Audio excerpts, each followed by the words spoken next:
आयुर्वेद के वैज्ञानिक मानकीकरण पर जोर, प्रथम दिन 3 एमओयू पर हुए हस्ताक्षर। आयुर्वेद विवि में अंतर्राष्ट्रीय कॉन्फ्रेंस औषध मानकम का राज्यपाल महोदय की अध्यक्षता में शुभारंभ। वैश्विक मंच पर आयुर्वेद जोधपुर में 8 देशों के विशेषज्ञों का संगम।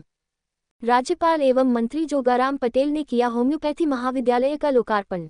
राज्यपाल बोले, आयुर्वेद की दुर्लभ औषधियों एवं उनके पेटेंट की दिशा में नियंत्रण का कार्य हो।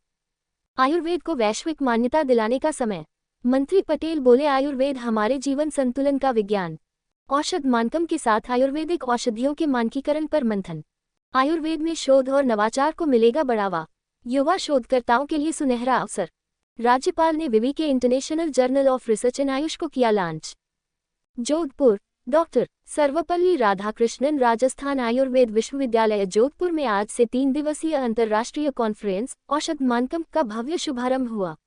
इस प्रतिष्ठित आयोजन की अध्यक्षता राजस्थान के राज्यपाल और कुलाधिपति हरिभाव बागले ने की। कार्यक्रम के मुख्य अतिथि राजस्थान के संसदीय कार्य मंत्री जोगाराम पटेल थे। विशिष्ट अतिथि के रूप में विश्वविद्यालय के पूर्व कुलपति एवं राष्ट्रपति द्वारा सम्मानित प्रोफेसर बीएल गौड़, गुजरात आयुर्वेद विश्वविद्यालय के पूर्व कुलपति डॉक्टर एसएस सावरीकर, एम्स जोधपुर के अध्यक्ष डॉक्टर एसएस अग्रवाल एवं राष्ट्रीय आयुर्वेद संस्थान विवि के कुलपति प्रोफेसर संजीव शर्मा ने भी इस महत्वपूर्ण सम्मेलन में शिरकत की।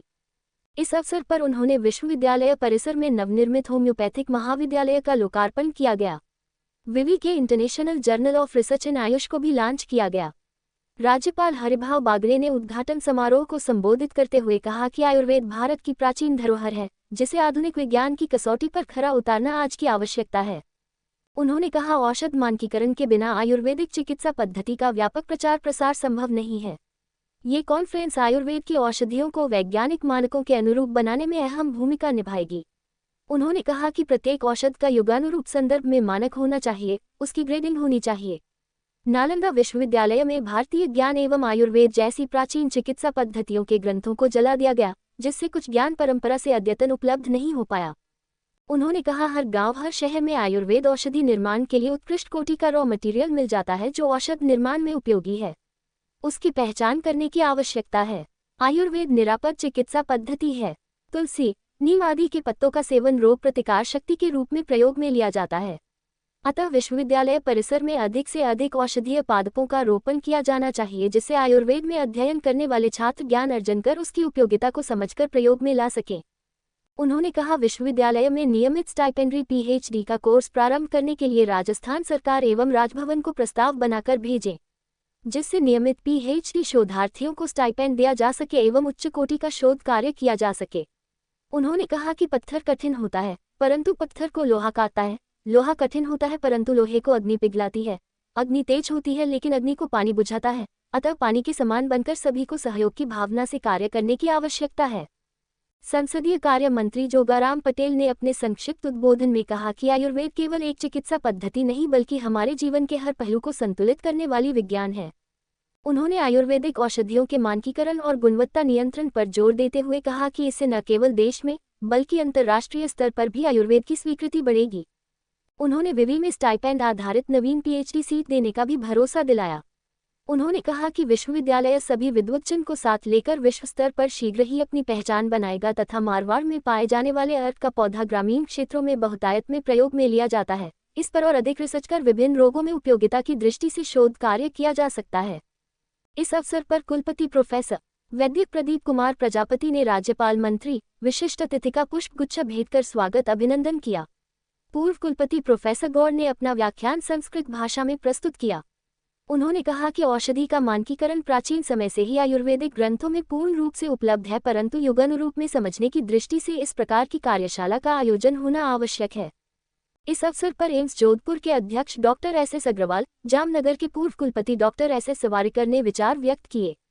इस सम्मेलन में भारत सहित 8 देशों के लगभग 500 विशेषज्ञ भाग ले रहे हैं। भारत के 13 राज्यों से आए प्रतिनिधि आयुर्वेद औषधियों के मानकीकरण और वैज्ञानिक अनुसंधान पर अपने शोध पत्र प्रस्तुत करेंगे। 3 दिवसीय सम्मेलन में 260 शोधपत्रों का वाचन किया जाएगा। कॉन्फ्रेंस के पहले दिन ही आयुर्वेदिक शोध और उद्योग क्षेत्र में सहयोग बढ़ाने के लिए विभिन्न संस्थानों और संगठनों के बीच 3 एमओयू समझौता ज्ञापन पर हस्ताक्षर किए गए। ये एमओयू आयुर्वेद में वैज्ञानिक प्रामाणिकता और वैश्विक स्वीकृति को बढ़ावा देने के उद्देश्य से किए गए हैं। कार्यक्रम इसके आयोजन अध्यक्ष प्रो गोविंद सहाय शुक्ल एवं उपाध्यक्ष प्रो चंदन सिंह ने बताया कि इस सम्मेलन का उद्देश्य आयुर्वेद की समृद्ध परंपरा और आधुनिक विज्ञान के बीच सामंजस्य स्थापित करना है। आयोजन के पहले दिन विभिन्न सत्रों में विशेषज्ञों ने अपने विचार साझा किए, जिससे प्रतिभागियों को आयुर्वेद में हो रहे नवीनतम शोध कार्यों और उनकी प्रासंगिकता को समझने का अवसर मिला। कॉन्फ्रेंस के अगले 2 दिनों में और भी महत्वपूर्ण सत्र और चर्चाएं होंगी। इस ऐतिहासिक सम्मेलन के माध्यम से आयुर्वेदिक औषधियों का भविष्य तय करने की दिशा में महत्वपूर्ण कदम उठाए जाएंगे। कुलसचिव अखिलेश कुमार पीपल ने सभी मंचासीन अतिथियों, विश्वविद्यालयों के कुलपति, प्रशासनिक अधिकारियों, देश विदेश से आए हुए प्रतिभागियों, रिसोर्स पर्सन, संकाय सदस्यों, कर्मचारियों, छात्रों एवं मीडिया कर्मियों का आभार जताया। सुश्रुत ऑडिटोरियम में आयोजित पहले सत्र की अध्यक्षता प्रो अरुण कुमार त्रिपाठी कुलपति, उत्तराखंड आयुर्वेद विश्वविद्यालय ने की।